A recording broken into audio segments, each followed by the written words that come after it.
Good morning.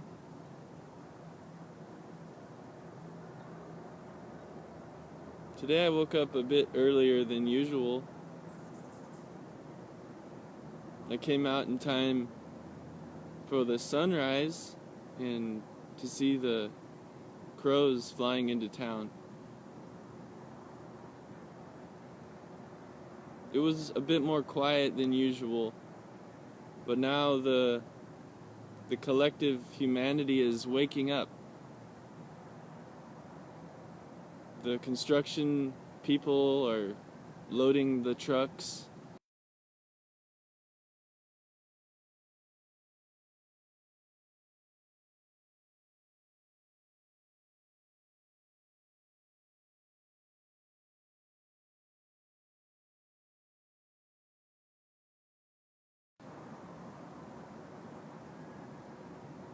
The tablet says I have low internet connection.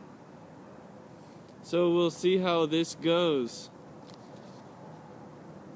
But feeling the vibe of the land today got me thinking about how the notion of wilderness, the notion of natural versus unnatural, is a dangerous kind of discrimination.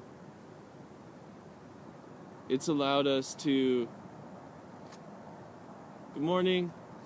It's allowed us to draw this line between our cities, our human land, and the wilderness, the non-human land.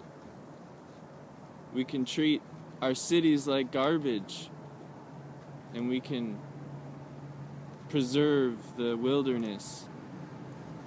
I think a more skillful approach would be to treat everything as wilderness, one giant integrated network.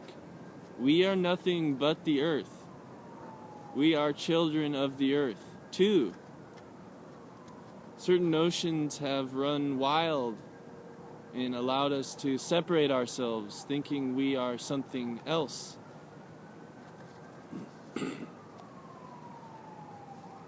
And it's caused problems.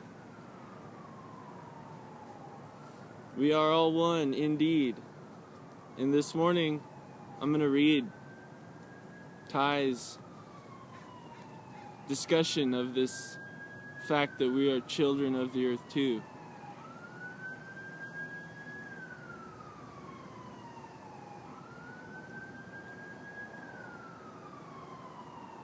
I'm just breathing a little bit to make sure I'm here now. I hear sirens, and I hear the roar of the freeway, and I feel my body, and I'm with my breath. So now's a good time to read.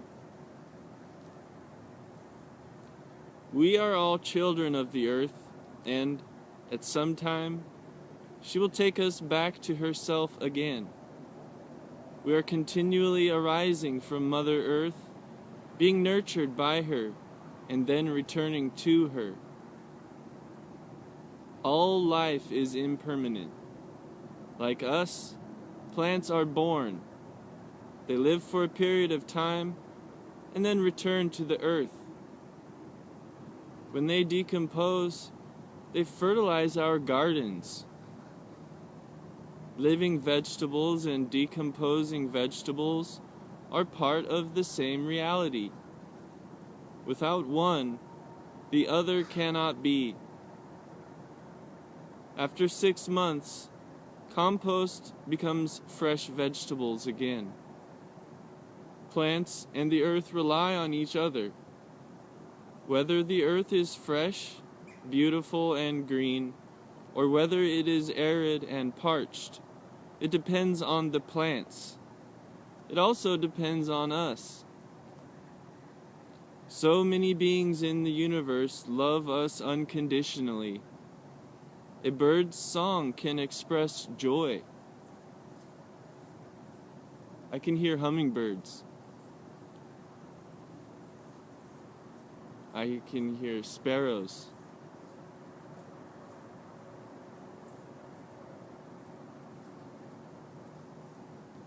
A bird song can express joy, beauty, and purity, and evoke in us vitality and love.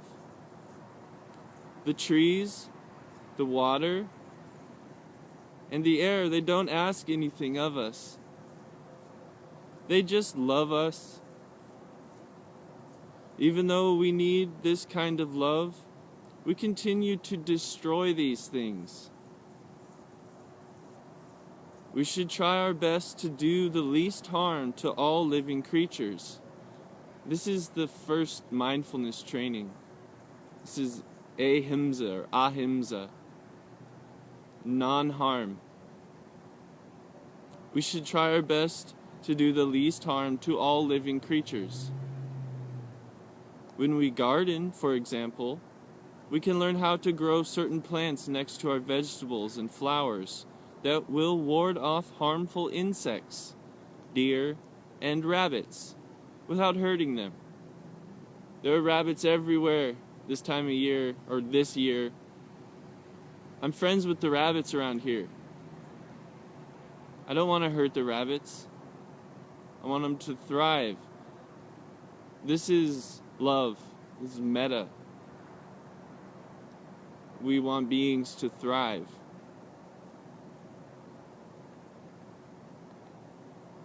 We can use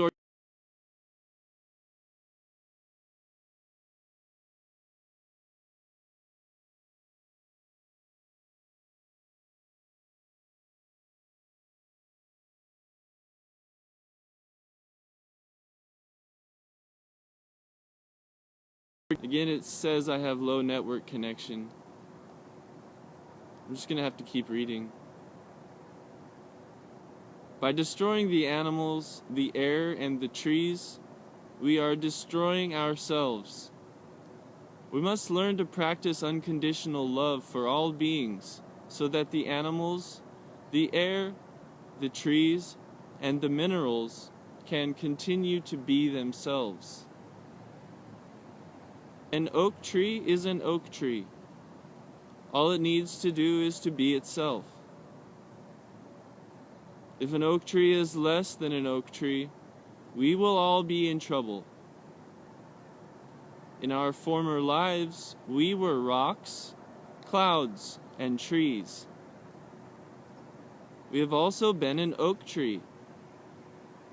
This is not just Buddhist, it is scientific. We humans are a young species. We were plants, we were trees, and now we have become humans. We have to remember our past existences and be humble. We can learn a lot from an oak tree.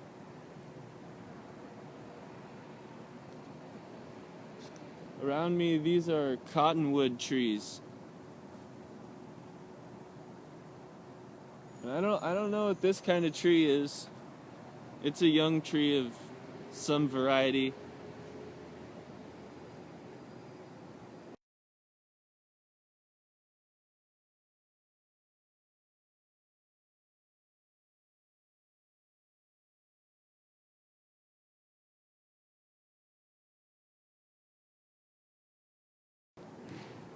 We have to remember our past existences and be humble. We can learn a lot from an oak tree. Our ecology should be a deep ecology, and not only deep, but universal. There is pollution in our consciousness. Television, movies, and magazines can be ways of learning, or they can be forms of pollution. Also, the internet and our lives on social media, they can be pollution, or they can be useful. It's like a sharp knife. You know, a sharp knife can be useful, but also dangerous. It's too late to abandon the internet. It's become a part of our lives. The goal, in my perspective, my opinion, is to learn to make the best of what we have. Even the internet is natural. It also arose from the earth. We created it. We are the earth. We are children of the earth. But it's true that the internet can sow many unwholesome seeds in our consciousness, in our soil consciousness, our alaya vijnana. This is the storehouse consciousness. It is spoken of all throughout Mahayana Buddhism, but Thai also teaches about this aspect of Buddhist psychology. So there are all these seeds planted in this soil consciousness, this alaya vijnana, this storehouse, and we nourish these seeds with our attention. We got to be careful. We got to be aware of what we are nourishing.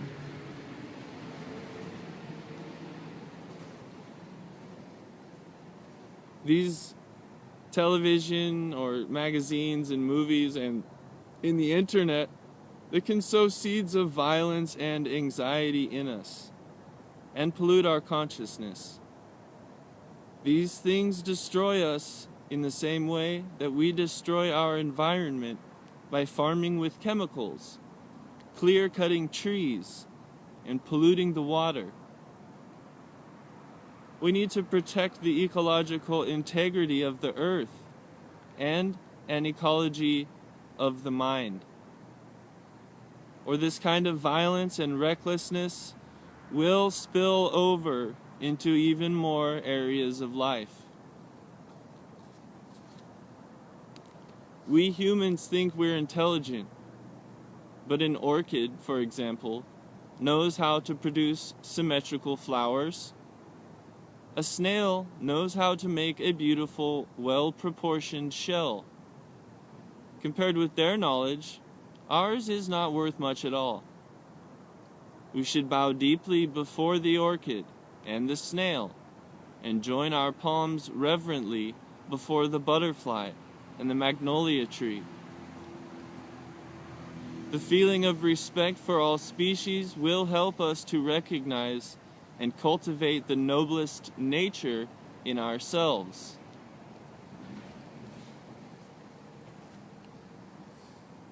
I read and I listen to my friends. Yeah, Ecology of Mind. This is the name of a book by a guy named Gregory Bateson. I recommend it. Ecology of the Mind. It's full of some very potent notions. But I read and I see and listen to my friends talk about climate change and the future. It looks pretty grim. And some people say it's too late to do anything. But I don't think so. I don't think it's too late for mindfulness. We can transform our way of living. Humans are creative. We're capable of self-reflection and transformation of our behavior. Even if it is too late, we will still need to be mindful. We'll still need to be available and loving to each other as times get more and more rough. So even if it is too late, it's not too late to practice mindfulness. This isn't the end. It's very sad, the mass extinction occurring now. And as engaged Buddhists, we are aware of it. We engage suffering where it arises. And there is a lot of suffering to engage right now.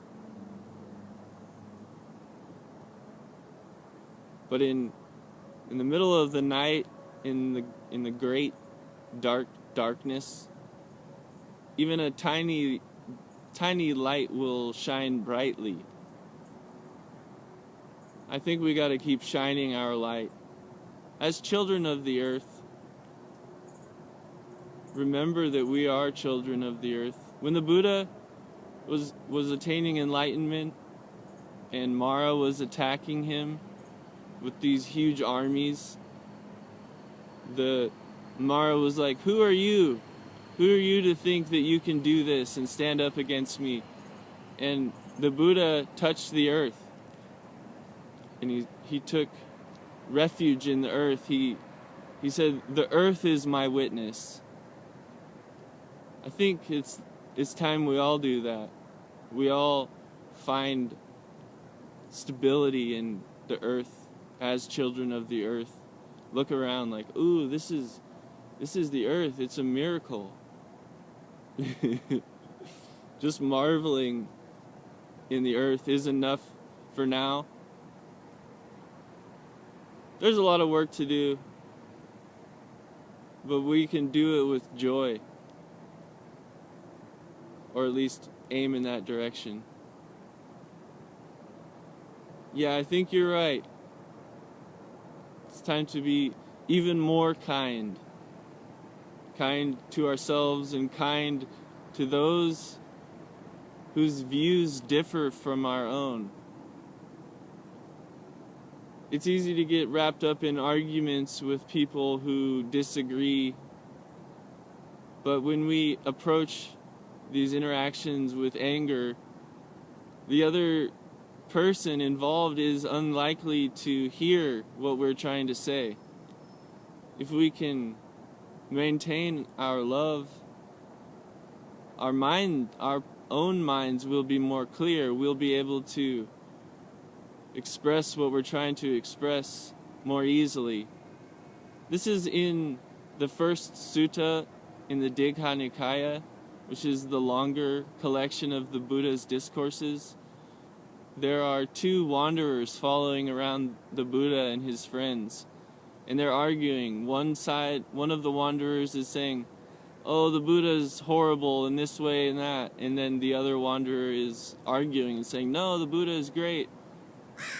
And the monks hear this argument going on behind them as they walk. And when they make camp for the night, they're all talking about it amongst themselves, and the Buddha hears them and he's like, "What are you guys talking about?" And they tell him, and the Buddha says, Don't worry too much about people that find fault with us. Don't let that make you angry. If you're angry, you'll become confused and you'll have a hard time speaking the truth. And then he says, on the other hand, if you get caught up in the praise, the excessive praise of people, you'll become distracted by that superficial elation.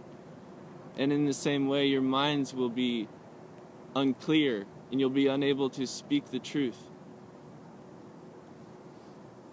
So when we talk to people who don't share the same views, I think we can work hard on remaining stable with our love. If we keep our mind focused on that kindness and that love, what we're trying to say will come out easier and will be more, or be well received by those who we're talking with. It's difficult though.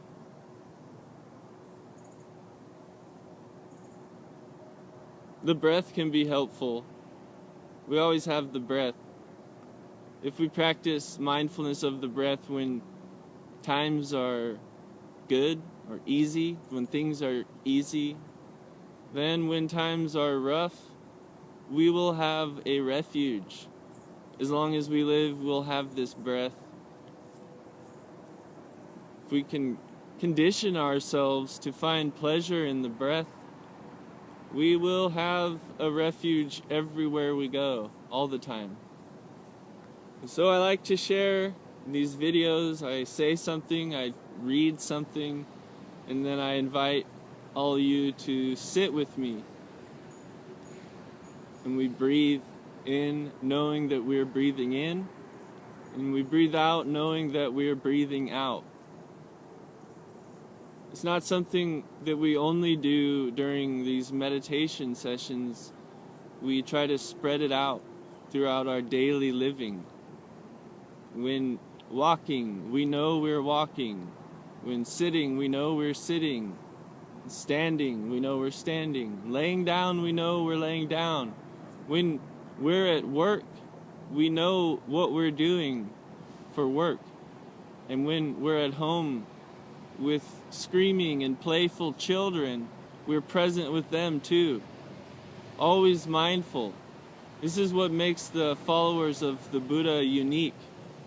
This is one of his replies in the early texts to somebody who asks, you guys do the same thing that all the other wanderers do. What makes you unique?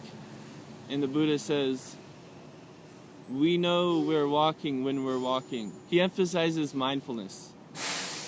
In the Buddhist system, mindfulness is a big deal. It's simple, but it's profound. And like Thai says, it's like the taste, it's like the flavor of an exotic fruit you've never tasted. A friend can describe the flavor to you all day long, using all sorts of wonderful words. But until you've tasted that fruit for yourself, you won't have direct experiential understanding of it. It's the same with mindfulness. We can talk about it all the time and never understand for ourselves what it is. It's simple, but it's profound. So let's just do that. Let's just breathe in, knowing that we're breathing in. And breathe out, knowing we are breathing out. And this knowing isn't necessarily an intellectual knowing. We're getting close to the direct experience of breathing. The bodily experience, the emotional experience, the mind, the thought experience, and the deeper consciousness influence experience. There are many dimensions that the breath influences. Breathing in, I know I'm breathing in. Breathing out, I know I'm breathing out. In and out.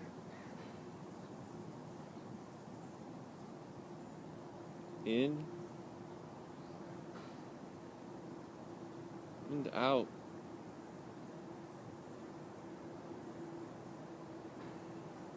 And I'll step us through a little guided meditation.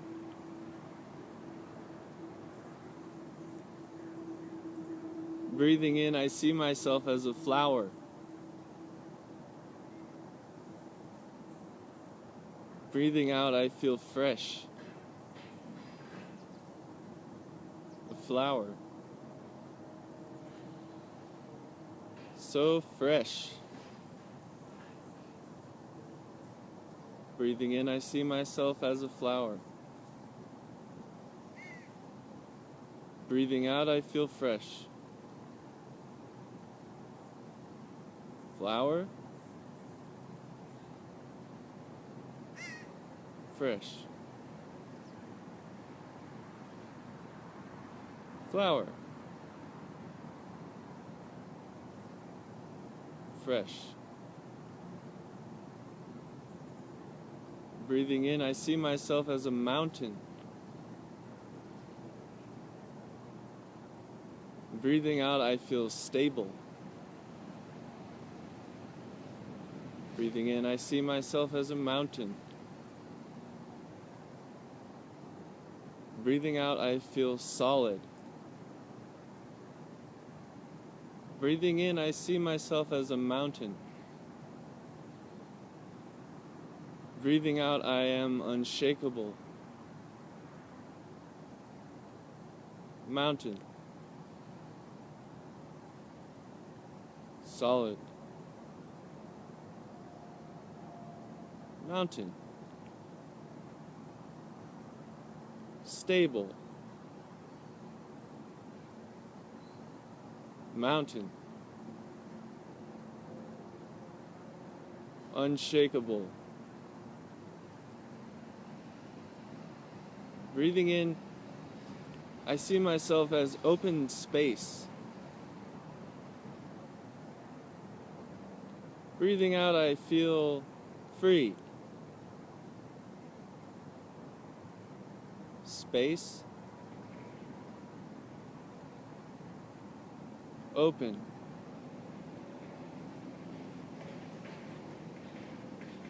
Space. Open.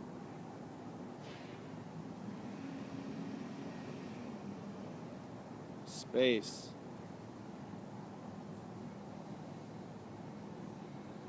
Open. Breathing in, I see myself as light.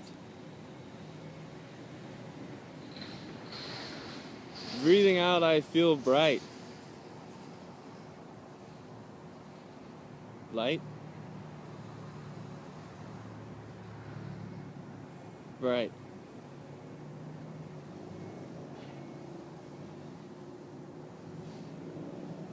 Light.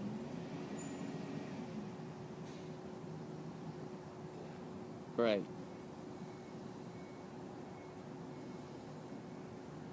Light. Bright. Breathing in, I know I am breathing in. Breathing out, I know I am breathing out. And we repeat.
It's an interesting experience.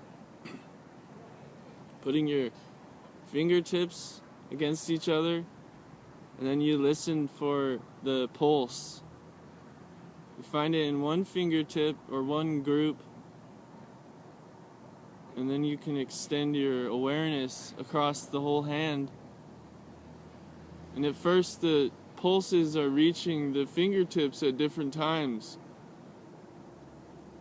But then with continued awareness, some kind of harmony is brought about somehow, and the pulse begins to hit in rhythm at the same time on all the fingertips.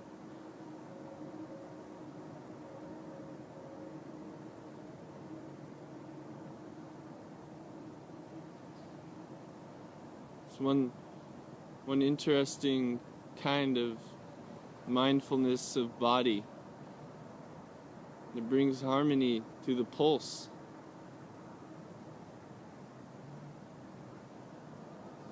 I'm not sure how it works, but I see it work.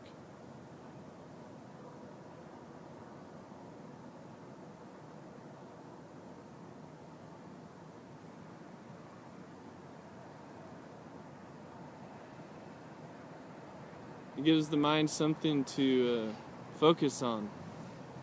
It's an interesting thing.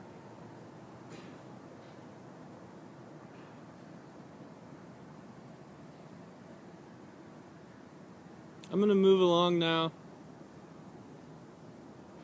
I'll be around.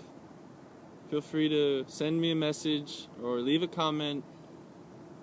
If not, I will see you later or tomorrow. We'll see what happens. Thank you for joining me. Hope you have a wonderful day or night or whatever it is there where you are. Have fun. Bye-bye.